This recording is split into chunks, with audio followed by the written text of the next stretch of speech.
استطاعوا أن يظهروه وما استطاعوا له نقبا.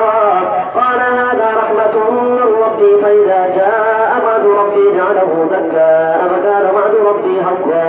وتركنا بعضهم يومئذ يموت في بعضهم ونفخ في الصور فجمعناهم جمعا وعرضنا جهنم يومئذ للكافرين عرضا الذين كانت أعينهم في غطاء عن ذكري وكانوا لا يستطيعون سمعا.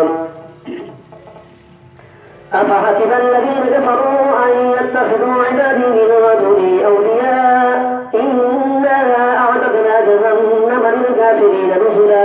قل هل ننبئكم بالأخسرين أعمالا الذين ضل سعيهم في الحياة الدنيا وهم يحسبون أنهم يحسنون صنعا أولئك الذين كفروا بآيات ربهم ولقائه فحبطت أعمالهم فلا نقيم لهم يوم القيامة وزنا. ذلك جزاؤهم جهنم بما كفروا واتخذوا آياتي ورسلي هزوا. إن الذين آمنوا وعملوا الصالحات كانت لهم جنات الفردوس نزلا خالدين فيها لا يبغون عنها حولا. قل لو كان البحر مدادا لكلمات ربي لنفد البحر قبل أن تنفد كلمات ربي ولو جئنا بمثله مددا.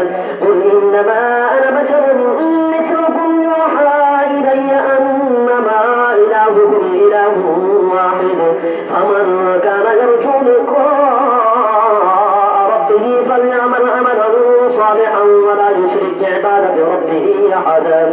بسم الله الرحمن الرحيم.